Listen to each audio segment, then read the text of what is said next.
My fiancé's mother handed me a prenup at the rehearsal dinner, so I took off my ring, canceled the wedding, and walked away.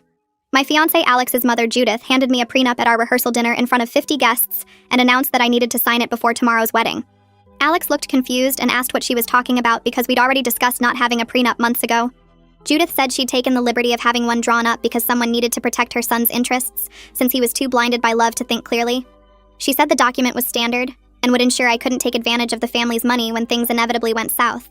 She actually used those words, when not if, like our divorce was already planned. The prenup was 60 pages long and basically said I'd get nothing if we divorced for any reason, including infidelity on Alex's part. It said any children would automatically stay with Alex because he had better financial resources. It said I couldn't work for any competing companies to Alex's family business ever, even after divorce. It said I'd have to repay any gifts given during the marriage if we split. It even said I couldn't gain weight beyond 20 pounds, or it would be considered breach of contract. Judith stood there smiling while everyone read over my shoulder and said this was just smart business, and any reasonable woman would sign it. Alex grabbed the papers and started reading, his face getting redder with each page. He asked his mother what she was thinking, and she said she was thinking about protecting the family legacy from gold diggers. She looked right at me when she said gold diggers, even though I made more money than Alex and had paid for most of our wedding myself. She said women like me always showed their true colors when asked to sign reasonable agreements, and if I really loved Alex, I'd sign without hesitation. Our families were stunned into silence while Judith kept talking about how she'd seen too many good men ruined by calculating women. She said she'd hired a private investigator to look into my background, and while she hadn't found anything yet, that just meant I was better at hiding things. She said the prenup was non-negotiable, and if I refused to sign, the wedding was off because she wouldn't let her son make such a huge mistake. She'd already called the vendors to put them on standby for cancellation. Alex stood up and told his mother she had no right to do this. Judith said she had every right as the woman who raised him and funded his entire life. She reminded him that she controlled his trust fund until he was 35 and could make his life very difficult if he married the wrong person. She said I'd already started changing him, making him soft and emotional when he used to be focused on success. She claimed I was isolating him from his family, when really she meant I'd encouraged him to set boundaries with her controlling behavior. My parents were furious, and my father asked Judith who she thought she was to insult his daughter like this. Judith said she was protecting her bloodline from dilution and wouldn't apologize for being a good mother. She said my parents should be grateful their daughter was marrying up, and the prenup was generous considering I brought nothing to the marriage except debt from student loans. I actually laughed at that because I'd paid off my loans 2 years ago while Alex was still paying his. Judith demanded to know what was funny, and I said the whole situation was hilarious because she'd just saved me from marrying into her family. I thanked her for showing me exactly what my life would be like with her as a mother-in-law, and said the wedding was definitely off, but not because I wouldn't sign her prenup. I said it was off because no amount of love for Alex was worth dealing with her for the next 40 years. I took off my engagement ring and put it on the table next to the prenup. Alex begged me to reconsider and said we could work this out. I asked him if he was willing to cut his mother out of our lives completely, and he hesitated. That hesitation told me everything I needed to know. I said he needed to decide if he wanted to be a husband or remain his mother's little boy forever. Judith started screeching that I was manipulating her son, and this proved she was right about me. The rehearsal dinner ended with me walking out, my family following, and Alex standing between his mother and the door looking lost. The next morning, which should have been our wedding day, I sent messages to all the guests explaining that the wedding was canceled due to irreconcilable differences with Alex's family. I didn't give details, but enough people had witnessed the rehearsal dinner that word spread quickly about what Judith had done. The vendors were furious when they found out Judith had called them preemptively about cancellation, because it showed she'd planned this ambush. Several refused to refund her deposits since she'd acted in bad faith. The wedding venue sued her for the full amount since she'd technically breached contract by sabotaging the event. Within a week, Judith's reputation in their social circle was destroyed, because everyone was talking about how she'd humiliated her son's fiancé with a surprise prenup at the rehearsal dinner. I woke up in my childhood bedroom and stared at the ceiling with the glow-in-the-dark stars I'd stuck up there when I was 12. My phone sat on the nightstand buzzing every few minutes with new messages and calls. I picked it up and saw 63 notifications, most of them from Alex begging me to call him back or just talk for 5 minutes. I couldn't make myself open any of the texts, because seeing his words would make everything hurt worse than it already did. My mom knocked softly and came in with coffee in my favorite mug from high school, the one with the chipped handle that said, "World's okayest daughter," that Otto had given me as a joke. She sat on the edge of my bed and didn't say anything, just handed me the coffee and waited while I tried to figure out how to explain what I was feeling. The wedding was supposed to happen today, and instead I was back in my childhood room surrounded by old posters and stuffed animals, drinking coffee and trying not to cry. My mom finally asked if I wanted to talk about it, and I shook my head because talking would make it real in a way I wasn't ready to handle yet. She squeezed my hand and said she'd be downstairs when I was ready, then left me alone with my coffee and my phone that wouldn't stop buzzing with messages I couldn't read. Talia showed up around noon with bags of Chinese takeout and 2 bottles of wine, kicking my bedroom door open with her foot because her hands were full. She dumped everything on my bed and announced we were going to deal with the practical stuff today because putting it off would just make everything worse. We sat cross-legged on my bed with containers of lo mein and fried rice spread between us while she pulled out a notebook and started making a list of everything that needed handling. The apartment lease I shared with Alex was in both our names and had 8 months left on it. All my stuff was still there, mixed in with his stuff and our stuff. 3 years of living together packed into 900 square feet. The honeymoon tickets to Costa Rica were non-refundable and left in 2 weeks. The wedding gifts people had already sent needed to be returned with notes explaining why. My name was on half the utilities and the internet bill and the joint checking account we'd opened to pay for wedding expenses. Talia wrote everything down in her neat handwriting while I just sat there feeling sick about how complicated breaking up actually was when you'd been planning to get married. She took my phone and started answering calls from vendors asking about final payments and delivery schedules, telling them in her professional voice that the wedding was canceled and they should direct all questions to the groom's family. I picked at my food and listened to her handle everything because I couldn't make my brain work well enough to deal with any of it myself. The wedding planner called Talia's phone since I wasn't answering mine and put the call on speaker so we could both hear. She had an update that actually made me feel slightly better about the whole disaster. 3 of the major vendors were refusing to refund Judith's deposits because her preemptive cancellation calls counted as breaking the contract on her end. The florist had already ordered $2,000 worth of flowers based on our confirmed order, and Judith calling to put them on standby meant she'd interfered with their business relationship with us. The caterer had purchased all the food for our reception and now had to scramble to either use it or lose it, so they were keeping their $8,000 deposit as damages.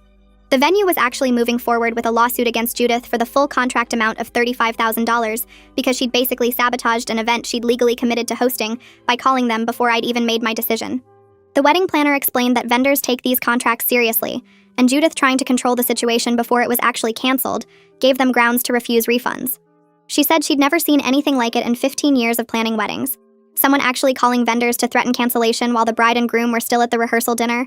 I felt a mean little spark of satisfaction knowing that Judith's need to control everything was finally costing her real money instead of just costing other people their peace of mind. Otto showed up that evening with his pickup truck and a bunch of empty boxes in the back. He walked into my room and said we were getting my stuff out of the apartment today before things got messier or more complicated.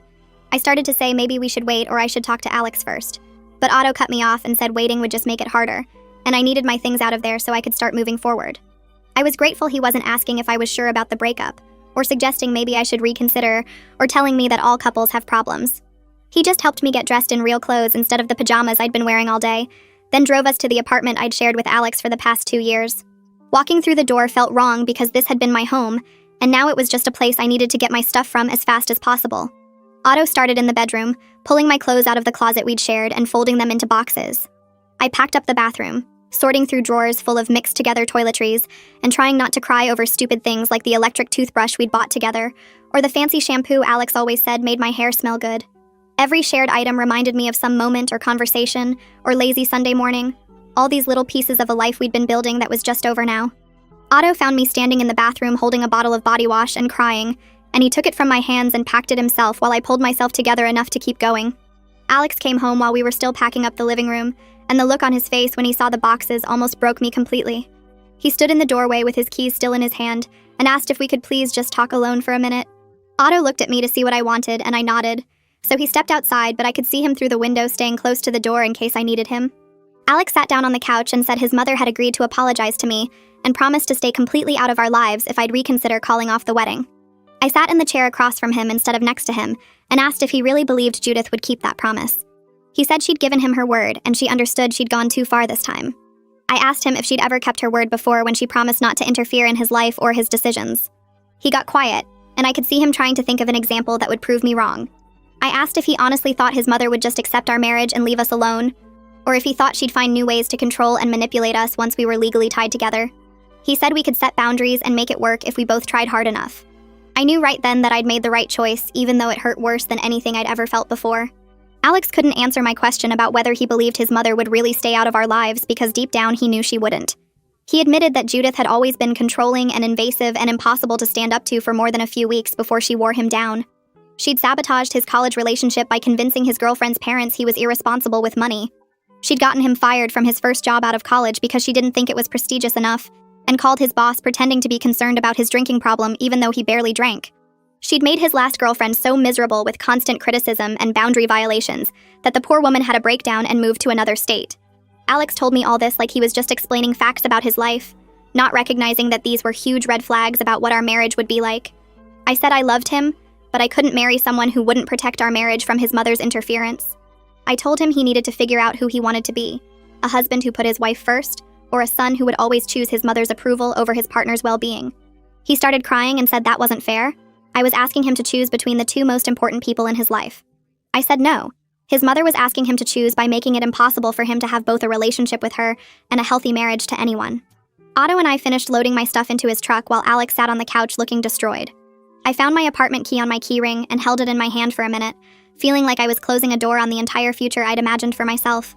I'd pictured us growing old in this apartment or maybe buying a house nearby, having kids who would play in that park down the street, building a whole life together in this neighborhood.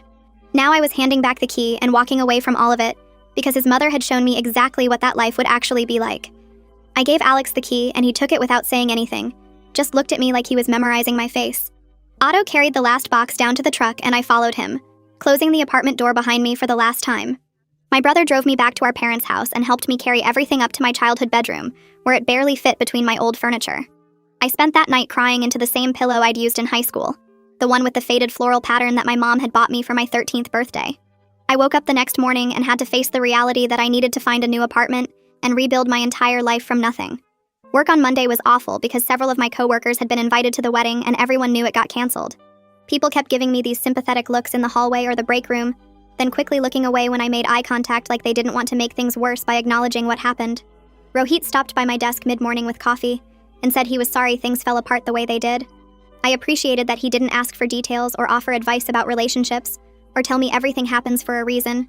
He just said if I needed anything at all, even just someone to vent to or help with a project to distract myself, I should let him know. I thanked him and meant it, because his simple kindness without prying felt like the first normal human interaction I'd had since the rehearsal dinner disaster. I threw myself into a big analysis project I'd been putting off, spending 8 hours building spreadsheets and running reports because focusing on work kept me from thinking about my personal life falling apart. My boss stopped by around 3 to check in and said she'd heard about the wedding cancellation and wanted me to know I could take some personal time if I needed it. I told her I'd rather work because sitting at home just made everything worse, and she nodded like she understood and said to let her know if that changed. Judith called my phone directly on Tuesday afternoon while I was in a meeting. I sent it to voicemail and tried to focus on the presentation my coworker was giving about third quarter projections.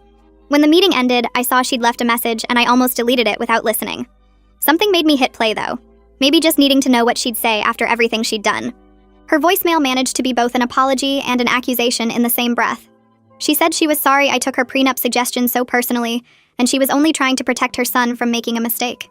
She said clearly I was too immature to understand a mother's love and the lengths a parent would go to keep their child safe.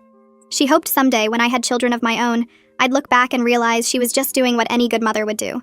The message made me so angry I had to grab my keys and go sit in my car in the parking garage for 20 minutes just to calm down enough to go back to work.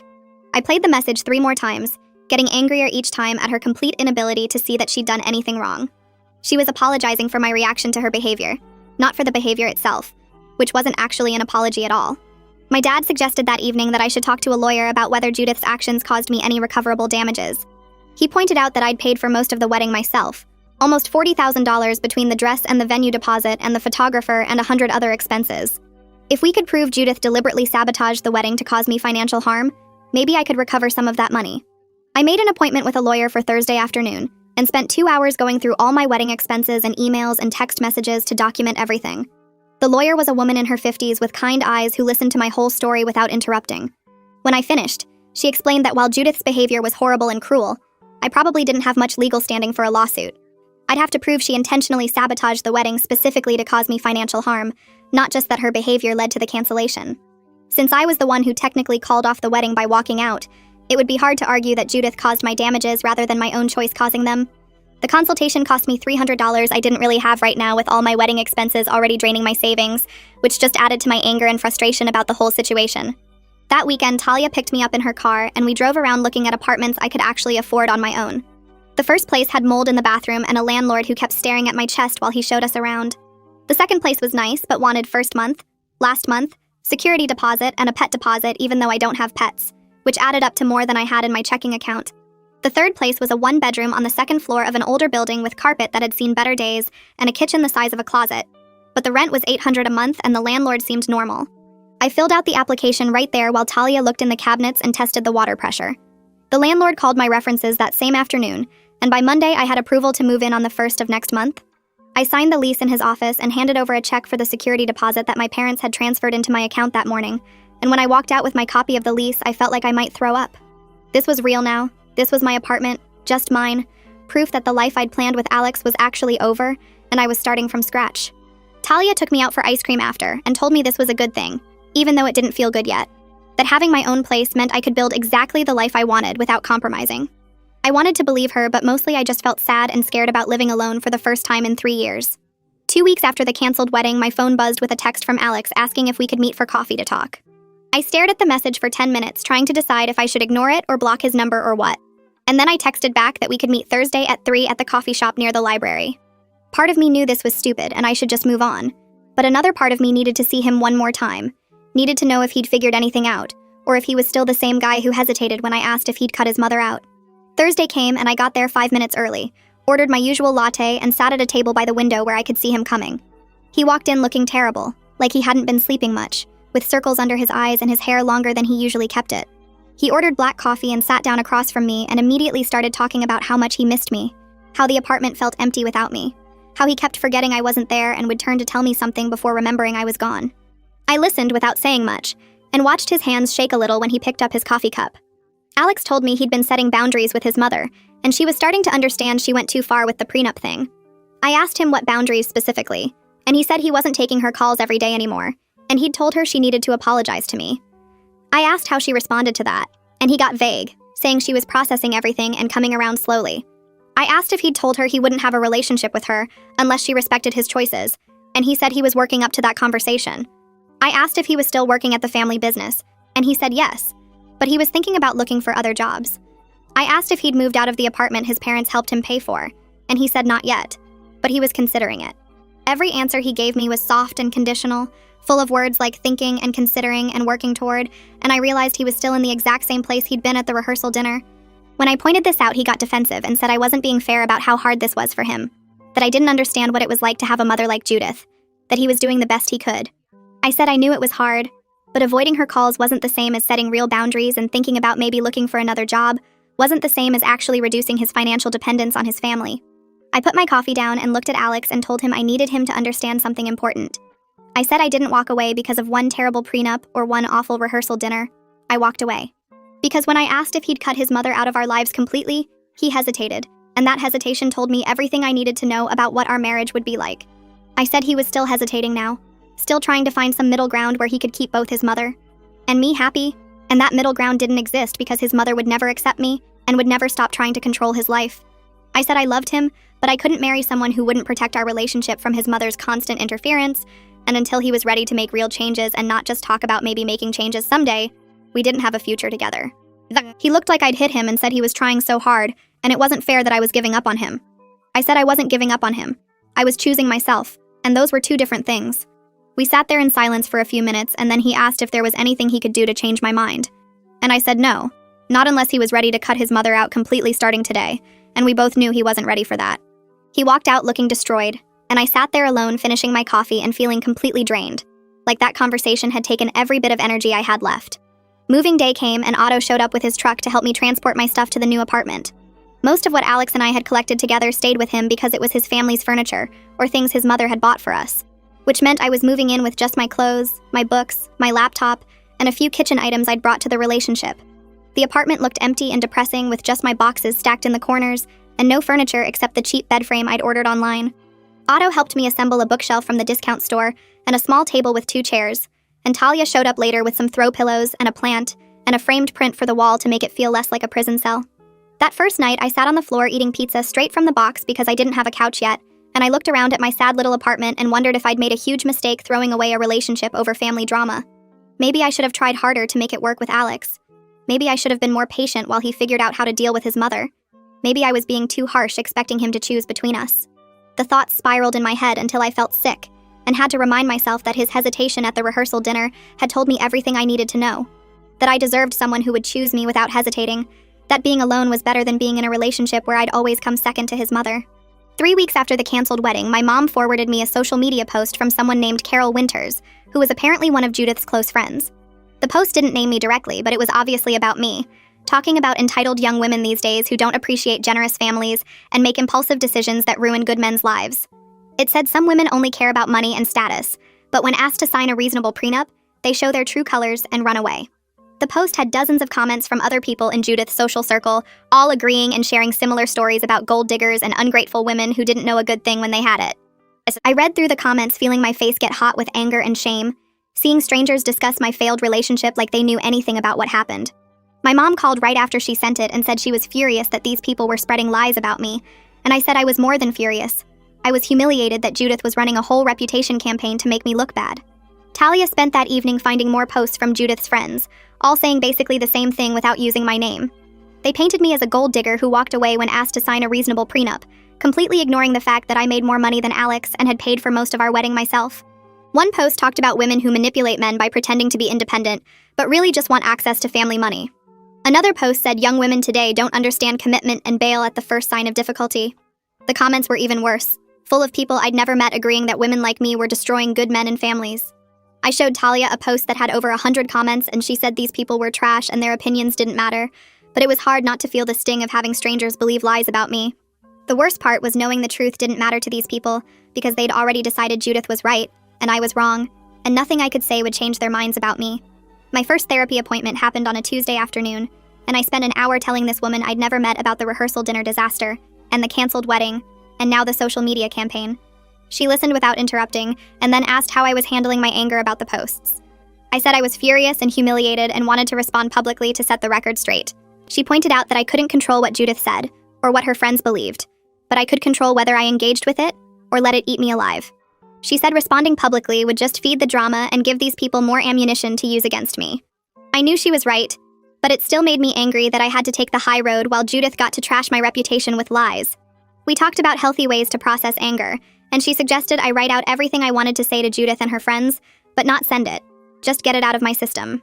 I left feeling slightly better, but still burning with the knowledge that people believed lies about me, and I was supposed to just accept that. Work got complicated when someone from accounting stopped by my desk and mentioned that Enrique's company was one of our clients.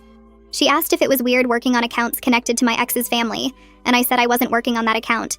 And she said, oh good, because she'd heard from someone that I used to be engaged to their son, and she wondered if that would be awkward. I felt my stomach drop because I hadn't realized people at work knew about the connection, and I definitely hadn't wanted it brought up in the office. Later that afternoon, my boss called me into her office and asked if there was going to be any awkwardness with the Redmond account. I assured her my personal life wouldn't affect my professional work, and I had no contact with that family anymore.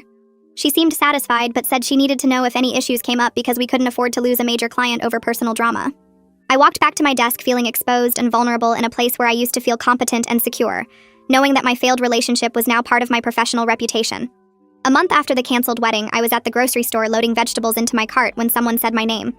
I turned around and saw Alex's aunt standing there with her own cart, looking at me carefully like she was trying to decide whether to approach. She introduced herself as Whitney, even though we'd met several times during my relationship with Alex, and she asked if we could talk for a minute. I said okay, and we moved to the side of the produce section where we weren't blocking traffic. She told me she'd been wanting to reach out because she thought I made the right choice walking away from Alex. I must have looked surprised because she quickly added that she loved her nephew, but she'd watched Judith destroy 2 of his previous relationships with similar controlling behavior.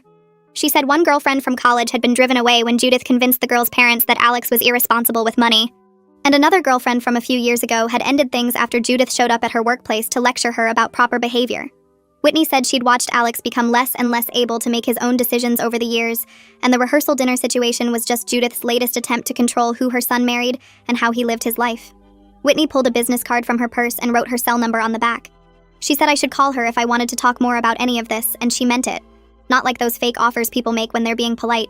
I took the card and turned it over in my hands, trying to figure out what her angle was.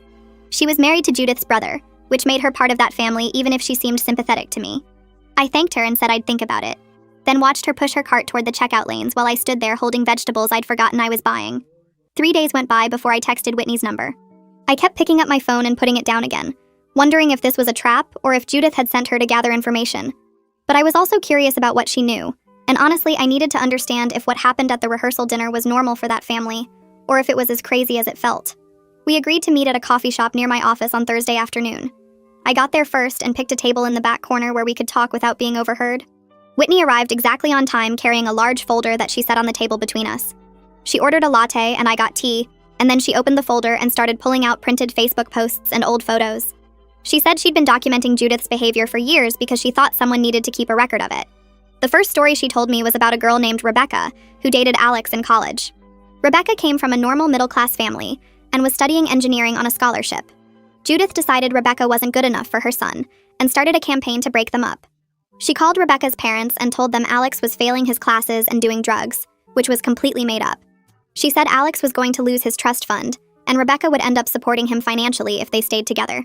Rebecca's parents were traditional and conservative, and they pressured their daughter to end the relationship because they didn't want her derailed by a troubled boyfriend. Alex never knew his mother was behind the breakup until years later. Whitney showed me another photo of a woman named Sarah who Alex dated about 3 years ago. Sarah worked in marketing and made decent money, but Judith decided she was too independent and wouldn't be a good wife. She showed up at Sarah's workplace during a busy afternoon and cornered her in the lobby. Judith told Sarah that Alex had a genetic condition that would make him sterile, and if Sarah wanted children, she should find someone else. This was another complete lie. But Sarah broke up with Alex that same week because she did want kids someday, and thought he'd been hiding this from her. Alex found out months later what his mother had done when he ran into Sarah at a friend's party, and she mentioned the fertility issue. Learning about these other women made my stomach hurt. I asked Whitney how many times Judith had done this, and she said at least 4 that she knew about, probably more. She explained that Judith had a pattern of waiting until Alex got serious with someone, then finding a way to sabotage the relationship before it could progress to marriage. The prenup ambush at my rehearsal dinner was just the latest version of her control tactics.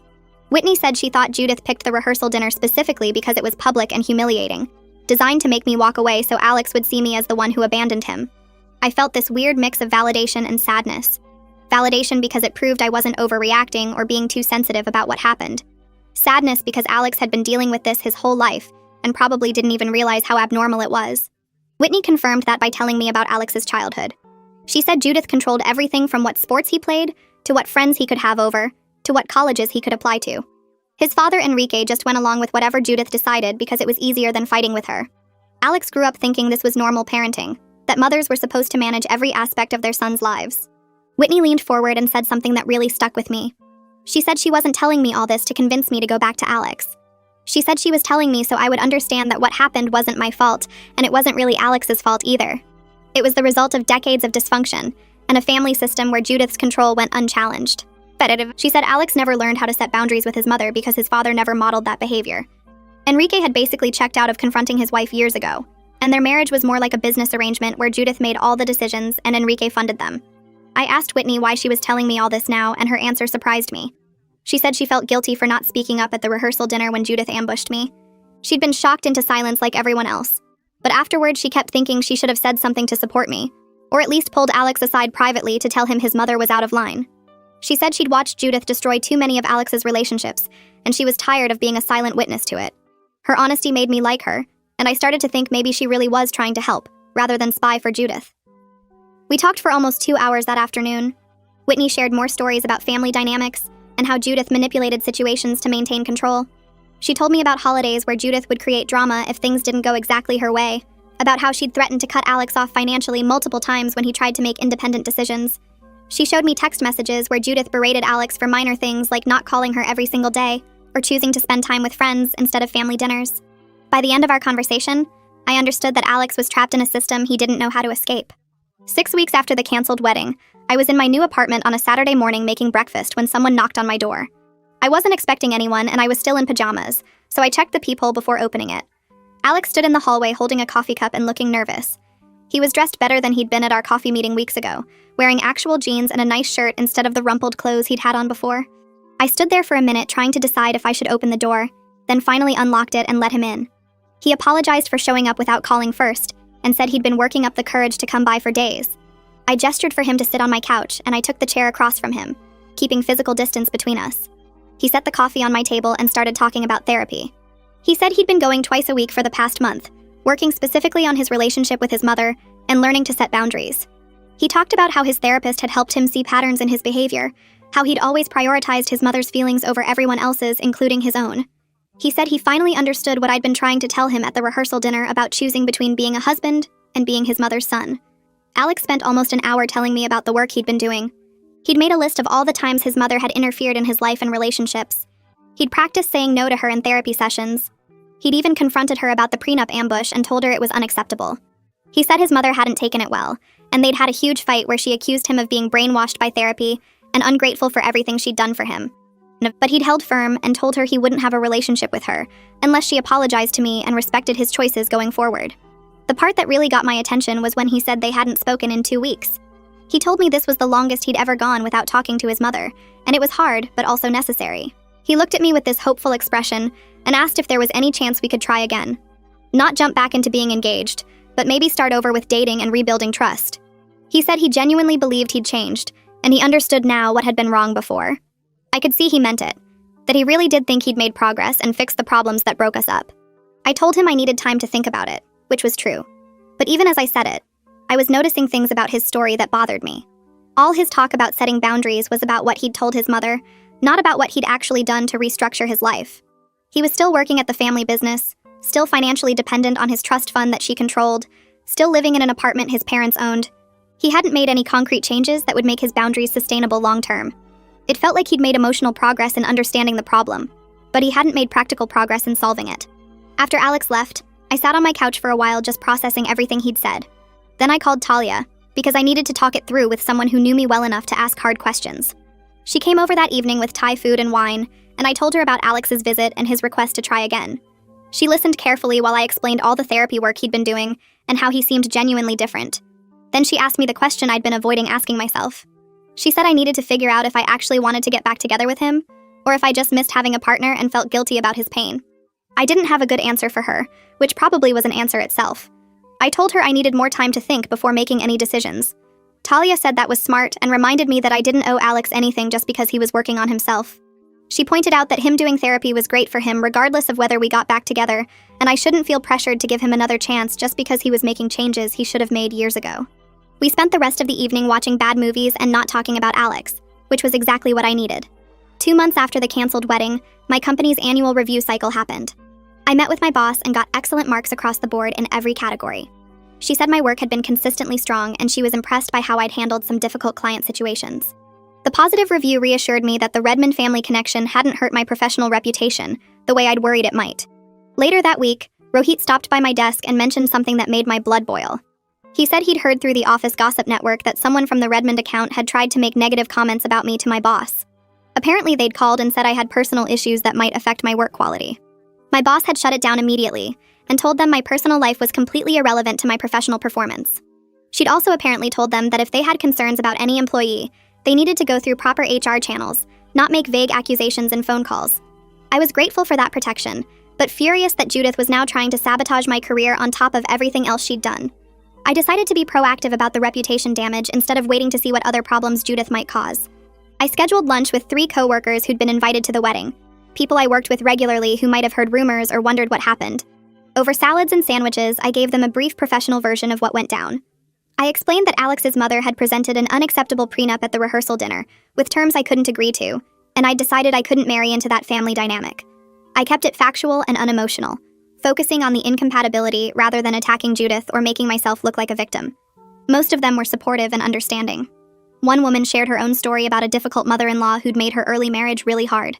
Another guy talked about how his sister had called off a wedding 2 days before because of family issues, and it had been the right choice even though it was painful. Having these conversations made me feel less alone and less worried about what people at work thought of me. It also felt good to control my own narrative instead of letting Judith's version be the only story people heard. The following week, Talia convinced me to try something completely new. She said I needed to meet people outside of my existing circles, get involved in activities that had nothing to do with work or the wedding or any of that drama. She'd joined a recreational volleyball league that played on Wednesday nights and thought I should come try it out. I told her I was terrible at volleyball and hadn't played since high school gym class, but she said that was the whole point. It was recreational, not competitive, and the team was friendly and just wanted to have fun. I showed up to the first practice feeling awkward and out of place. The team was a mix of people in their 20s and 30s, some who were decent at volleyball and some who were as bad as me. We did drills and scrimmages for 2 hours, and I spent most of that time either missing the ball completely or hitting it in the wrong direction. But nobody cared or made me feel bad about it. They just laughed and encouraged me to keep trying.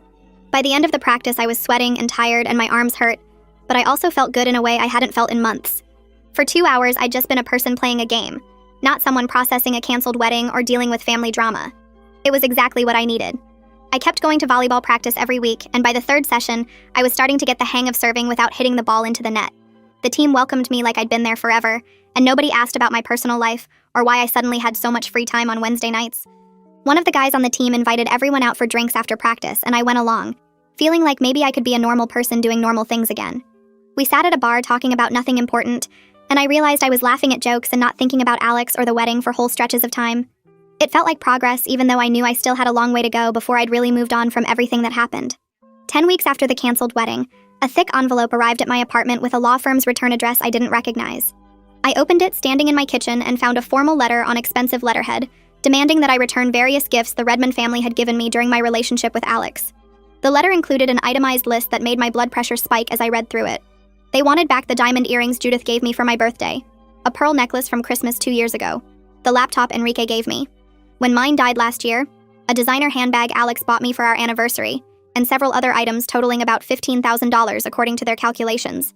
The letter threatened legal action if I didn't comply within 30 days, and was signed by some lawyer whose name I didn't recognize. I read it 3 times trying to figure out if this was actually happening, if Judith was really so bitter about me walking away that she was now trying to take back gifts from years ago.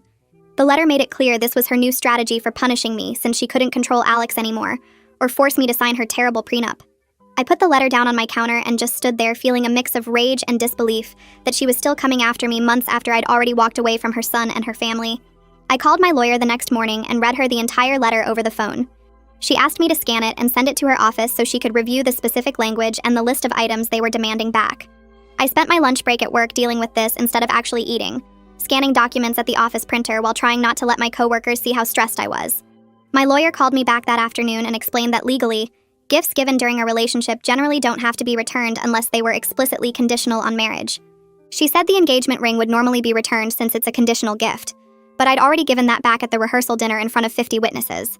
The other items on Judith's list were birthday gifts, Christmas presents, and things given during the normal course of our relationship without any stated expectation that they'd be returned if we broke up. My lawyer said Judith's lawyer was probably just trying to intimidate me or hoping I'd give in to avoid the hassle of fighting back. She advised me to let her respond through her office, declining to return the items and explaining the legal basis for keeping them. The whole thing would cost me another few $100s in legal fees, but my lawyer said it was worth it to establish that I wasn't going to roll over every time Judith decided to harass me. The legal threat from Judith made me angry in a way that actually clarified my thinking about Alex's request to try again. I'd been on the fence about whether to give him another chance if he really was working on boundaries with his mother, letting myself hope that maybe we could find a way back to each other. But this letter proved that even if Alex was making progress, his mother was escalating her attacks on me and showing no signs of backing off. Getting back together with him would mean signing up for years more of this kind of harassment, legal threats, and attempts to make my life miserable. I couldn't do that to myself no matter how much I still had feelings for Alex. I sat in my apartment that evening staring at my phone and finally texted him a message I'd been avoiding sending. I told him I appreciated his efforts to work on boundaries, and I could see he was trying, but I couldn't be in a relationship where his mother was actively trying to hurt me. I said unless he was willing to go completely no contact with Judith, we didn't have a future together because I couldn't spend my life defending myself from her attacks. I hit send before I could change my mind and then put my phone down and waited for his response. Alex's reply came through about an hour later, and it was a long message that basically confirmed everything I already knew. He said he couldn't cut his mother out completely because she was still his mother, and family was important to him.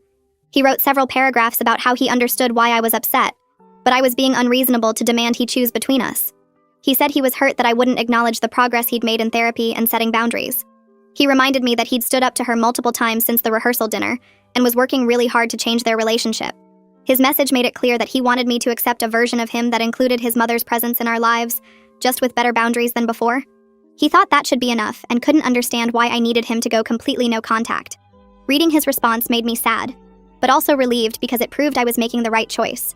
He was never going to be able to give me what I needed, which was a partner who would protect our relationship from his mother's interference without me having to constantly ask for it. I wrote back a short message saying I understood his position, but it wasn't compatible with what I needed, and I wished him well. Then I did something I should have done weeks ago. I blocked Alex's number after that exchange because I needed to stop having the same conversation over and over. Every time we talked, he tried to convince me that his incremental progress should be enough, and I tried to explain why it wasn't, and we just went in circles without getting anywhere. Blocking him felt harsh but also necessary for my own mental health and ability to move forward. I called Talia right after I did it and told her what happened with the gift demand letter and my final conversation with Alex. She said she was proud of me for choosing myself over a relationship that would have made me miserable, and she insisted on taking me out for a nice dinner that weekend to celebrate. We went to this Italian place we both loved, and she ordered a bottle of wine even though it was expensive. We toasted to dodging bullets, and she made me laugh with increasingly ridiculous descriptions of what my life would have been like as Judith's daughter-in-law. She painted a picture of me having to get Judith's approval for every life decision, attending mandatory weekly dinners where Judith criticized everything I did, and eventually having kids that Judith would try to turn against me. By the end of her comedy routine, I was laughing so hard I was crying, and I felt lighter than I had in weeks. 3 months after the canceled wedding, I woke up one Saturday morning and realized I was starting to feel more like myself again.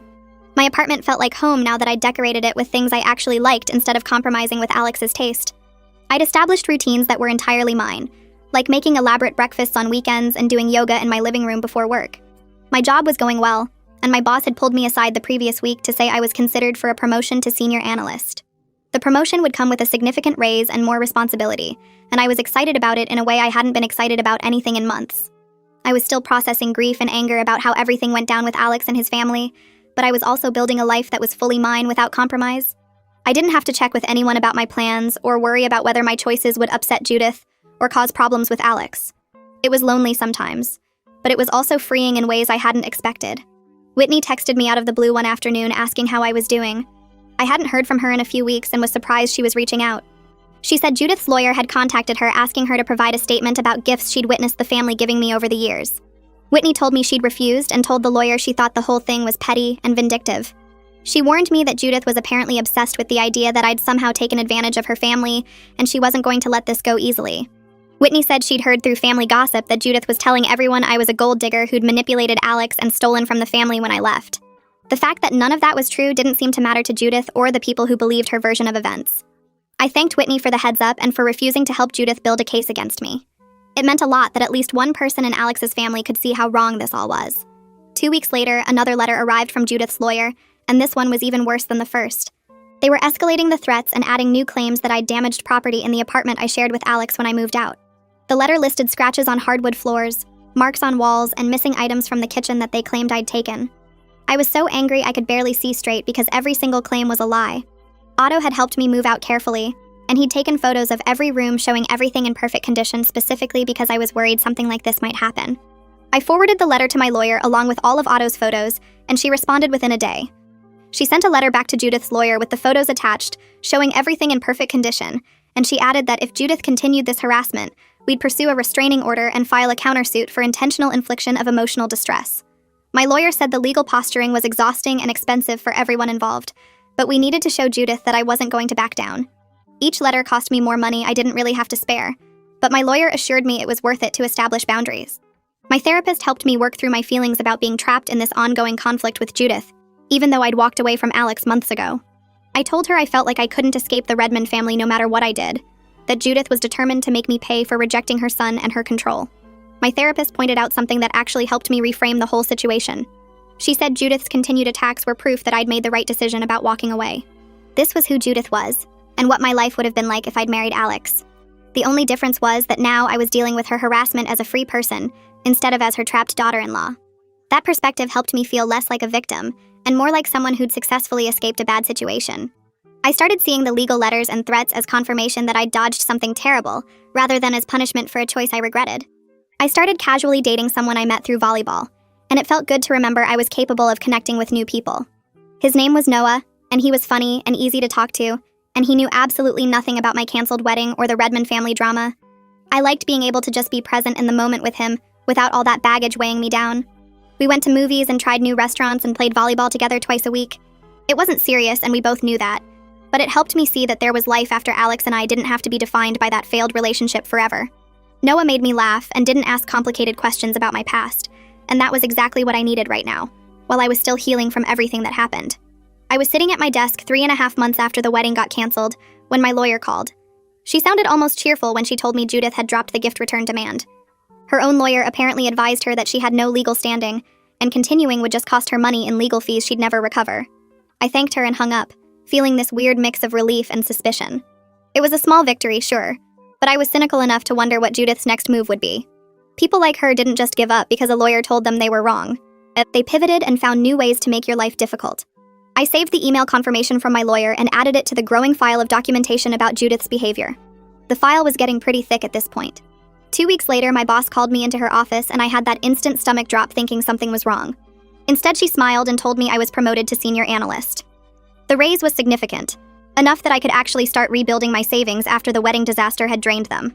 I tried to stay professional, but I'm pretty sure I was grinning like an idiot when I left her office. That evening, Rohit took me out for celebratory drinks at this bar downtown that made really good cocktails. We were on our second round when he mentioned casually that the Redmond account had specifically requested I not be assigned to any of their projects. My stomach dropped again, but Rohit just shrugged and said my boss had handled it by assigning me to better accounts anyway. He raised his glass and said I was too good for their business anyway. I clinked my glass against his and felt grateful that my professional life was moving forward, even while my personal life was still recovering from the wreckage. The next morning, I opened my work email and found a message from Alex. I stared at the sender name for a solid minute before I could make myself click it. He'd somehow gotten my work address, which annoyed me, but the content of the email made me forget about that. He said he was moving out of his family's company to take a job with a competitor. He wrote that he was doing it partly because of our conversations about independence and how he needed to separate his identity from his mother's control. He made it clear he wasn't asking to get back together.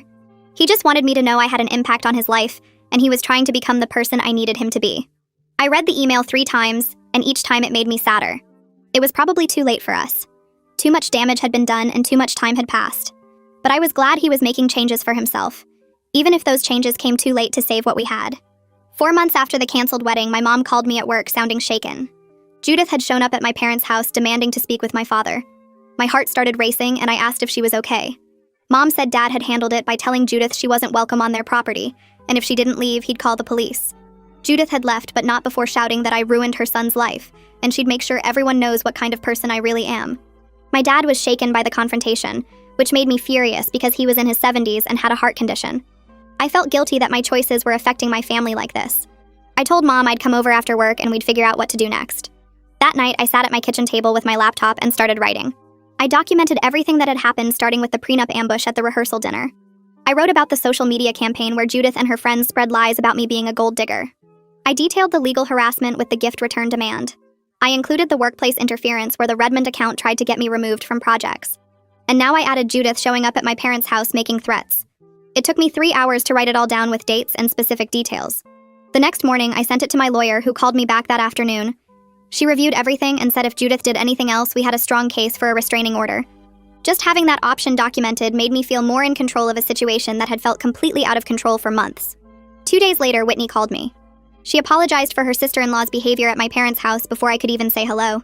She sounded genuinely upset and said she'd only just heard about it from another family member. Then she told me something that surprised me. Enrique had finally had enough and told Judith she needed to stop or he was going to support Alex in cutting her off completely. Apparently, even he had limits to what he'd tolerate, and threatening my elderly father crossed a line. Whitney said the family was fracturing over this whole situation. Some people thought Judith had gone too far, while others still defended her actions at the rehearsal dinner. She wanted me to know it wasn't my fault, which made my throat tight because I'd been carrying around so much guilt about causing family drama. I told Whitney I appreciated her support, but I felt guilty about the family drama I'd caused. She cut me off firmly and said I didn't cause anything. Judith's inability to accept that her son is an adult who makes his own choices caused this. She said the family had been dysfunctional for years, and this situation just brought it to a head. People had been tiptoeing around Judith's controlling behavior for decades, and maybe it was time someone forced the issue. Her perspective helped me release some of the guilt I'd been carrying around like a heavy backpack. I wasn't responsible for fixing a family dynamic that was broken long before I came into the picture. 4.5 months after the canceled wedding, Whitney called again with an update about Alex. He'd moved into his own apartment and was actually following through on separating from his mother's control. She said he was in intensive therapy and had gone low contact with Judith. He only spoke to her once a week with strict boundaries about what topics were acceptable. I sat on my couch listening to Whitney describe Alex's progress and felt this complicated mix of emotions. I was proud of him for making those changes. It took real courage to break away from a parent who'd controlled you your whole life. But I also knew it didn't change anything for us. Too much damage had been done during those months when he couldn't choose me over his mother. The trust was broken and the relationship was over, and his growth now, while admirable, came too late to save what we had. That weekend, Talia convinced me to take a trip to the beach. It was something I'd been too busy to do when I was wedding planning and then too sad to do after the cancellation. We drove 3 hours to this little coastal town and spent 2 days eating good food and lying in the sun. We walked on the beach and played in the waves and talked about everything except the Redmond family. On the second day, Talia said she'd noticed I seemed lighter lately. She said I seemed less weighed down by anger and grief than I had been even a month ago. I realized she was right. I was healing even though the process had been messy and slow and painful. The canceled wedding didn't consume my thoughts every minute anymore. I could go hours without thinking about Alex or Judith or what could have been. When I got back from the beach trip, I found a handwritten letter from Judith in my mailbox. My first instinct was to throw it away unopened because I didn't want to deal with whatever poison she'd written. But curiosity won, and I opened it standing right there by the mailboxes. It wasn't an apology. It was a long explanation of how much she sacrificed for Alex, and how she was only trying to protect him from making a mistake. She went on for 3 pages about her duties as a mother, and how she'd always put her son's interests first. She ended by saying she hoped someday I'd understand what it means to be a mother, and forgive her. I read it twice, and then I laughed because even Judith's attempt at reconciliation was about justifying her behavior, rather than taking responsibility for it. I printed out the letter and brought it to my therapy session the next day. My therapist read through it carefully while I sat there picking at my cuticles and waiting for her reaction. She looked up and asked what I noticed about the letter's content. I said it was basically Judith explaining why she did what she did without actually apologizing. My therapist nodded and pointed out that even Judith's attempt at reconciliation was about justifying her behavior rather than taking responsibility for it. She went through specific phrases that showed Judith was still centered on her own perspective and feelings rather than acknowledging the harm she caused. My therapist asked how I wanted to respond, and I opened my mouth to discuss options but then stopped. I realized I didn't want to respond at all. Engaging with Judith just kept me tied to this drama, and what I actually wanted was to close this chapter completely. I told my therapist I was done giving Judith any more of my energy or attention. When I got home, I put the letter in a file folder with all the other documentation from the wedding disaster and decided that's where it stays. I filed it away in my closet behind my winter coats, where I wouldn't see it unless I specifically went looking. That small action of putting Judith's words away felt more powerful than any response I could have written. 5 months after the canceled wedding, I went to a work happy hour at this bar downtown that my team liked. I was standing near the appetizer table talking to someone from accounting when I saw Alex across the room. He was with a group of people I didn't recognize, and for a second we just made eye contact. He walked over and we had this awkward but civil conversation where he told me his new job was in the same downtown area as my office. I told him about my promotion to senior analyst, and he said he'd heard through mutual connections that I was doing well. There was still affection between us when we talked. I could feel it in the way he smiled at certain things I said, and how I noticed he still did this thing where he rubbed the back of his neck when he was nervous. But there was also this clear sense that we were different people now. We'd been shaped by the crisis we went through separately, and we'd both moved forward in our own directions. We talked for maybe 10 minutes about work and safe topics before the conversation naturally wound down. When we said goodbye, it felt friendly but final. I watched him walk back to his group and realized I felt okay about seeing him. No anger, no longing, just this peaceful acceptance that we used to be important to each other, and now we weren't. The guy I'd been casually dating from volleyball started becoming something more serious over the next few weeks. We'd been seeing each other for about 2 months, and it felt different from anything I'd experienced before. One Sunday, I brought him to my parents' house for dinner. My mom made her special lasagna, and my dad did his usual routine of asking slightly embarrassing questions. After dinner, when we were doing dishes, my mom asked if I was worried about getting hurt again. I explained that I learned important things from the Alex situation about what I need in a partner. I needed someone who's already done the work of separating from their family, who has clear boundaries, who chooses me consistently without hesitation. This new person checked those boxes in ways Alex never could. He lived in his own apartment that he paid for himself.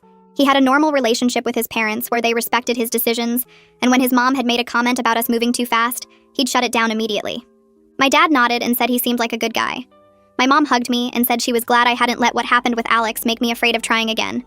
Whitney called me a few days later and asked if I wanted to meet for lunch. We went to the sandwich place near her office, and she told me Judith has finally accepted that Alex isn't coming back to the family business or her control. Apparently, she's telling people that her son has been brainwashed by therapy, and she's grieving the loss of their close relationship. Whitney rolled her eyes at this characterization and said Judith was painting herself as the victim in every conversation. But at least Judith had stopped actively trying to interfere in Alex's life, which meant she was probably done harassing me too. Whitney said Enrique had apparently given Judith an ultimatum after the incident at my parents' house. Either she stopped the vendetta against me, or he was going to seriously consider divorce. That threat had been enough to make Judith back off, even though she was still bitter about the whole situation. I thanked Whitney for keeping me updated, and she said she hoped we could stay friends, even though the connection to her family was over. I agreed, because I genuinely liked her, and she'd been supportive when she didn't have to be. And I was getting ready for work one morning when I realized I hadn't thought about the canceled wedding or the Redmond family drama in several days. That felt like real progress. My life had filled up with new experiences and new relationships and new goals that had nothing to do with Alex or what could have been. I was focused on a big project at work that could lead to another promotion. I was playing volleyball twice a week and getting actually decent at it. I was seeing someone who made me feel valued without making me fight for basic respect. When I did think about the wedding disaster now, I felt sad about the time I lost, but grateful I got out before making a permanent legal commitment to that family dysfunction. The sadness was softer now, less sharp and consuming. It felt like something that happened to me rather than something that was still happening to me. 6 months after the canceled wedding, I had dinner at my parents' house on a random Tuesday. We were eating my mom's pot roast when my dad said he was proud of how I'd handled everything. He admitted he was worried after the rehearsal dinner that I'd be bitter or closed off to new relationships. But instead, I'd built a good life for myself and stayed open to new possibilities. My mom added that watching me choose self-respect over a relationship that would have diminished me was one of her proudest moments as a parent. She said a lot of people would have gone back to Alex out of fear or pressure, or just because it was easier than starting over. I felt myself getting emotional and had to blink back tears. I told them I couldn't have done it without their support and Otto's help moving my stuff, and just knowing they believed in my decision. My dad reached over and squeezed my hand and said, "That's what family does." We sat there for a minute in this comfortable silence before my mom started telling a story about her own mother and a terrible boyfriend she almost married in her 20s. I was at volleyball the following week when Talia mentioned that mutual friends saw Alex at a party with a new girlfriend. She said someone he apparently met through his therapy group. I waited for the stab of jealousy or regret, but mostly I just felt relieved. He was moving on too, which meant we were both going to be okay. Talia asked if I wanted to know more details, and I realized I genuinely didn't. That lack of curiosity felt like the clearest sign that I'd healed. 6 months ago, I would have wanted to know everything about this new girlfriend, and would have compared myself to her, and wondered what she had that I didn't. Now I just felt glad that Alex found someone and hoped it worked out better for him this time. Talia smiled and said I'd come a long way. We went back to practicing our serves, and I felt lighter than I had in months. My relationship kept developing in healthy ways, and we started talking about moving in together eventually. Not immediately, but maybe in 6 months or a year when we'd been together longer. I was cautious because of what happened with Alex. I didn't want to rush into something and ignore red flags because I was excited about the relationship. But I also noticed how different this felt. There was no family drama. There were no boundary issues. There was no sense that I was competing with anyone for his attention or loyalty. He met my family and they liked him, which mattered to me more than I expected it would.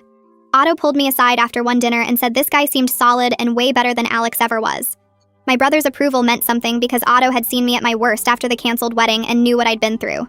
I got a text from Whitney saying that Alex got engaged to his new girlfriend. She said Judith was apparently being civil about it because Enrique threatened to divorce her if she interferes again.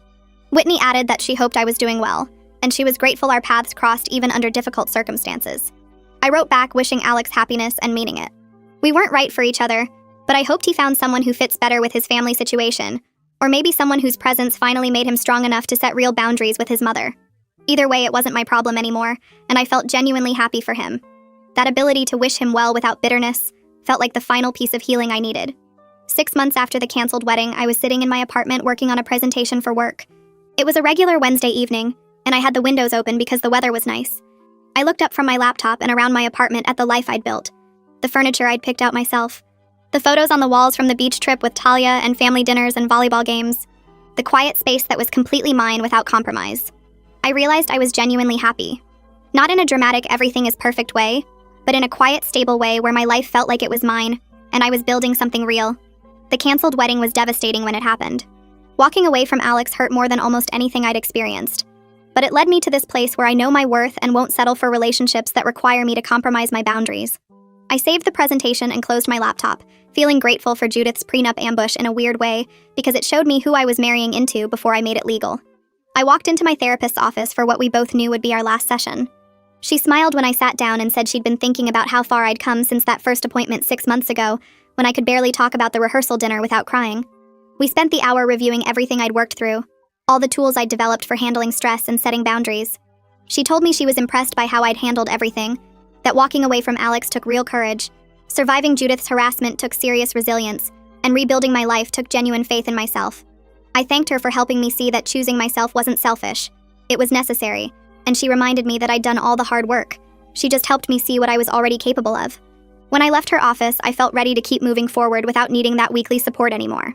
The following Saturday, Talia texted me to come over to her place for what she said was just a casual hangout. I showed up in jeans and a t-shirt, completely unprepared for the 20 people crammed into her living room, holding drinks and wearing party hats.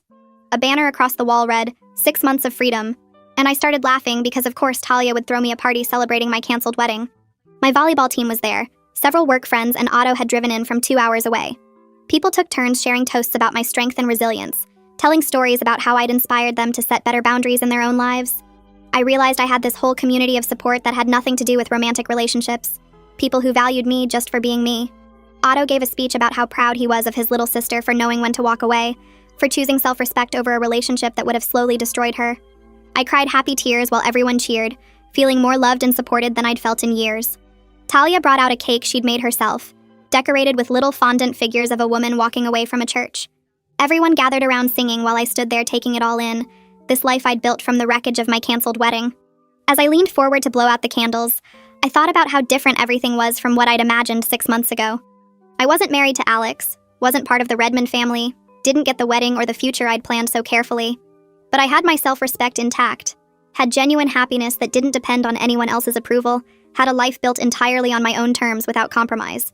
The choice I made at that rehearsal dinner saved me from years of misery under Judith's control, and I was grateful every single day that I'd been strong enough to walk away. I blew out the candles and made a wish for continued courage to keep choosing myself, no matter what came next.